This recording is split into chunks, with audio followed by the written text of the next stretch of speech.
Hello folks and welcome to week 2 part 2, and we're going to do two main drawings today. The first one is going to be setting up two toilet paper rolls. If you don't have those, something that's a similar shape. Setting them up in distance, so we need one to be close to you, one to be further away from you, and refer to the PowerPoint to see tips about how to create the illusion of distance. So one of those was contrast and one of those was detail. So the human eye, when things are closer to us, we see more detail. When they're further away, we see less detail. When something is closer to us, we maybe see a fuller range of value and see less of a range of value, something that's further away. With these objects, also, the closer they are to you, the different types of ellipses there will be. So creating the illusion of depth is what we're looking for today, and we're going to also get full range of value. So I'll be flipping back and forth between the view of my sketchbook and the view of the toilet paper rolls. So the first thing I'm going to do is just do those organizational lines. So I'm first going to decide by sighting, looking at the height and width again of the toilet paper roll. So from this angle, maybe the roll has been used, I'm not sure, but the height is a little more than the width. So I'm just gonna put it up close. This is my width. My height will be a little more than my width. So this would be the box that it would fit into. Then I could use that width or the height, either one, to determine how far away and at what angle those, the one in the back is. So I'm gonna use my pencil, my left pencil, and sight out, left-handed pencil, excuse me, from this point to this point. So I'm trying to see what that angle would be, bring that down here, and then I make a little line of what that angle might be. Then I'm going to sight out. So this is my angle between the bottom of the toilet paper roll and then the bottom of the other one. And then I'm going to sight out the distance. So if I looked at the width of the toilet paper roll and then put it on its edge, so width of the toilet paper roll, put it on its edge, that length from here to here is about the same as the width of the front toilet paper roll. So that would be about this long. So this is where the bottom of the other one will be. And then I want to look at the relationship between the sizes. So if I check the width of this one in the front, compare it to the width of the one in the back, it's about 3/4 of the width of the one in the front. Now they are the same object, but whenever you see things at a distance, they're going to look smaller. So just like the example in the PowerPoint of the apples that are at a distance, they're all the same object, but they're going to look smaller the further back they get. So I know that that one in the back will appear to be 3/4 of this width. So if this is my edge where it starts, then it's 3/4 of that width roughly. So then I can check that. I'm also going to check my width versus my height of the back one. My width is more than my height in the back one. So check my width is going to be 3/4. So if this is my width, then 3/4 of my width would be about here. So these are the two boxes that those toilet paper rolls are going to meet in. I can double check by looking at the distance between this point on the left and this point on the right of that roll and look at my gap in between. And it looks pretty accurate to me, but I could use my toilet paper roll as a measuring device to look at that, and it's about 1/4 of the width of that toilet paper roll. That looks about right to me. So then I can start looking at the ellipses, and the front ellipse is going to be taller because it's closer to me, but it's also going to be more open than that one. So I'll start to measure out the height and width of that. So the width, the height of the ellipse on the front one is 1, 2, almost 2.5 times or fits into the diameter 2.5 times. Let's see. So the height in ratio is about 1/3. So I'm going to start I'm kind of eyeballing that ratio. And again, remember to cut your area of ellipse into half, figure out where those edges are gonna be, and then start to turn that into an even ellipse. And then notice how I have I normally draw with my pencil tip above my wrist, but when I do ellipses, sometimes especially the bottom of it, I will go underneath. So then I can continue this down to here, but then I have this ellipse at the bottom. I could try to eyeball it to look similar to that, or I could measure it out just like I did that top one. Then my one in the back, the height of that ellipse compared to the width, it's about the same ratio. So middle. Just appears smaller because it's in a distance. So remembering that your ellipses don't look like a mouth like that, make sure they're wrapping around an object. So now that I have those like 2 cylinders, I want to track where the shadows are going. So I won't be able to fit too much of that left toilet paper roll shadow in there, but I'm going to start to track kind of just with a line, how we did with the eggs, where those shadows are starting. So it's about 1/4 up the toilet paper roll that shadow starts. And then this one, the shadow kind of goes straight. And then I have my wall back here. So that's a slightly different setup than some people will have, but I will go ahead and draw that in because it will change how my shadow looks. So my shadow actually, when I check the angle, it goes up a little bit on the left.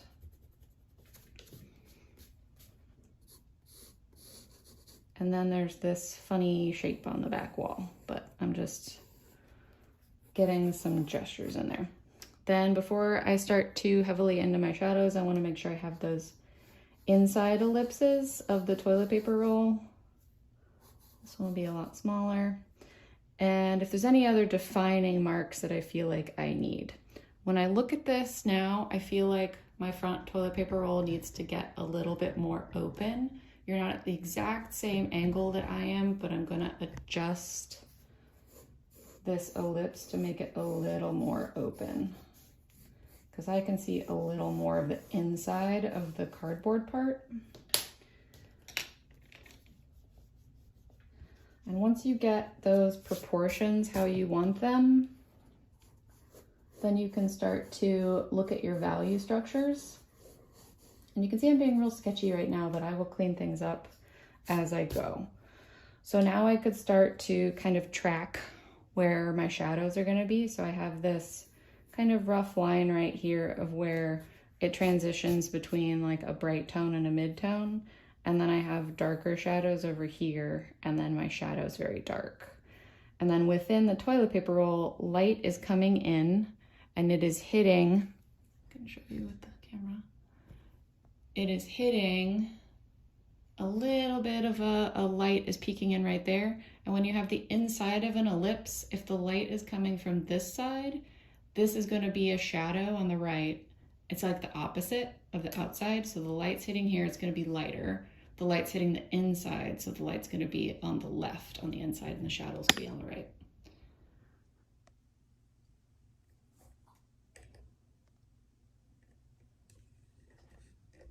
So then I can start to track where those shadows are going to be on both of these. So there's a shadow right there, there's a mid-tone right there, there's a brighter point right there, and then my shadows. My shadows are dark, but you'll see, like we talked about that shadows, especially with interfering light, I have daylight coming in on the left side. So this is getting a lot lighter here, and it's going to be a lot darker towards the middle.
have decided to kind of change a few things about my composition. I decided not to do that background and decided to use some midtones in here. And please note how I was moving around. I wasn't just keeping my hand in the same direction. I was moving my body around to try to get different marks in different directions, because these kinds of marks, they're called contouring marks that kind of follow, they're concentric contour lines that follow the shape of the object, and it really helps to define that volume too. So the scale right here is one thing that makes a big difference, but then we can also either decrease the value structure back here or increase it here. So, or crisp up some detail. So if I leave this as it is, and then I start to maybe sharpen my 6B pencil and start to get a little more definition up front, maybe a crisper detail in the very front, allowing things to look like they're coming forward a little more. My marks can be a little smaller, and I can have a much fuller range of value in the front. So this might get even darker in the shadow to give me a lot more focus in the front. So what you want is focus in the front and then less detail in the back. You still want to be able to see some sort of value range, but you want your focus to be in the front to imply that depth. So change of scale, change of ellipses a little bit, and then changing of value structures.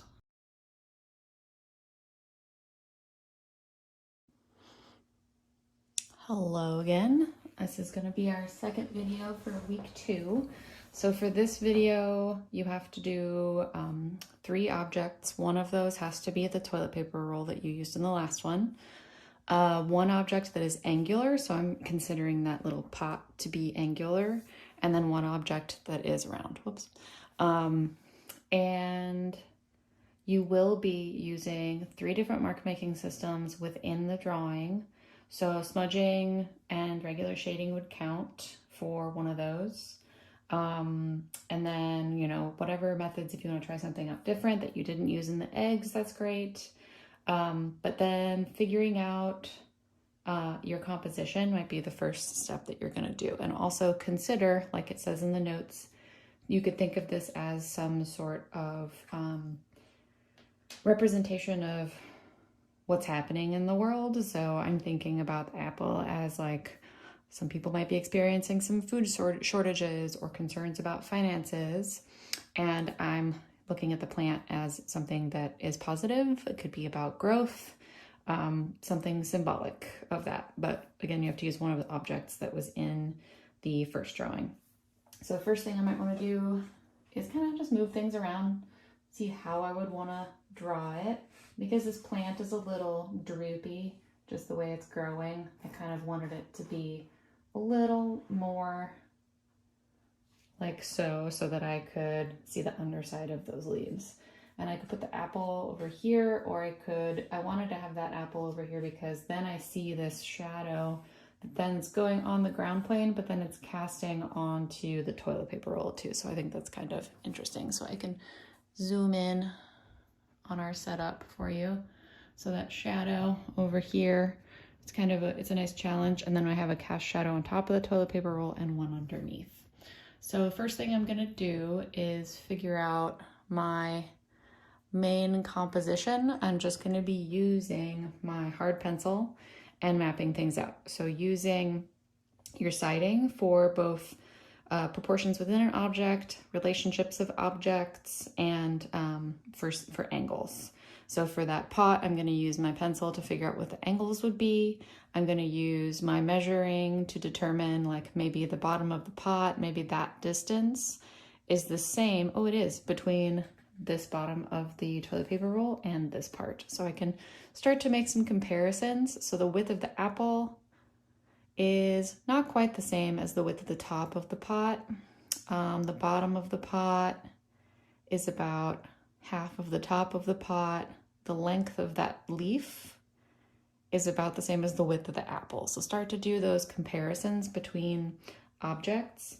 So I'll start by just kind of working in my composition. Another thing you have to do is you have to include the edge of the table. So that's some sort of like edge of a table that, or surface that you're on, whether that's the wall or it's, you know, the outside. So something that helps it kind of ground to that space.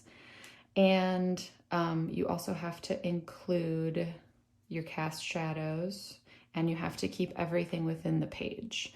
So if I want to start, I might figure out how big my toilet paper roll is going to be. Again, using my measuring. So the width and the height are about the same from this angle. So if I'm going to make it, I think if I make it that wide, it would make it that tall, then the plant would go off the page. So maybe I should consider going in this direction because I want to be able to fit both on the page. So if I made that toilet paper roll that wide, the height's going to be to there.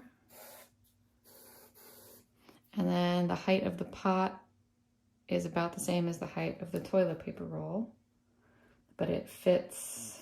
So if, let's just make a mock-up of my ellipse here, because the pot's gonna start actually about right there to the top of the pot, and then big leaf, small leaves. Okay, should be able to fit that in there. And then I don't have the width of the pot yet, but I'm just gonna guess that my apple is gonna be roughly there. So then if I can make sure that everything's gonna fit in the page, then I can start with my composition and figuring out my proportions.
Okay, so now I have my good amount of organizational lines. I've made some marks where my shadows need to be, or my cast shadows need to be.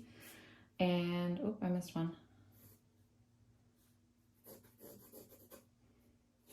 All right, so I made my apple too big, and I was using my pencil horizontally to figure out how big that apple should be in relationship to the toilet paper roll.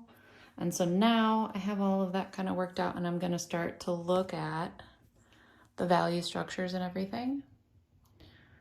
So if I squint at it, my darkest spot, because there's no light going into it, darkest spot is the inside of the toilet paper roll and the dirt on the inside of the pot.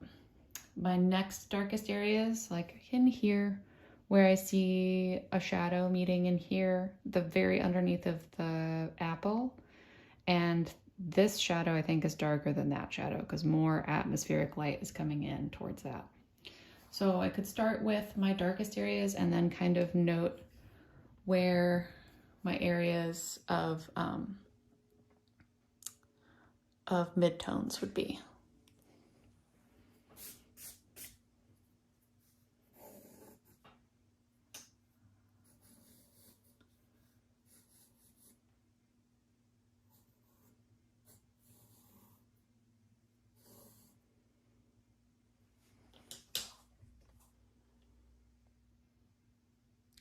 And then I'm gonna decide where my different mark making styles are gonna be. So I think I'm gonna use like cross hatching in the toilet paper.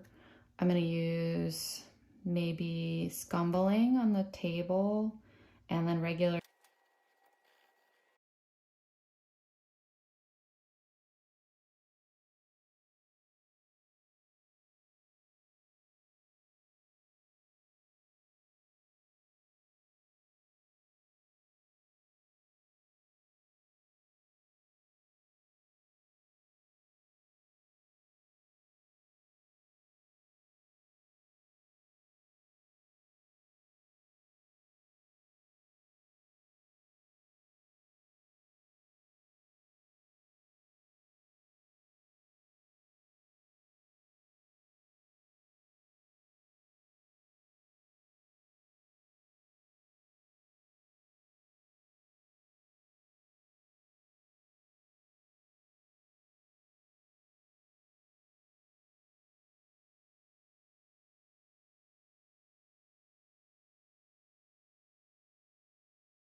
Fairly finished drawing where I've got full range of value.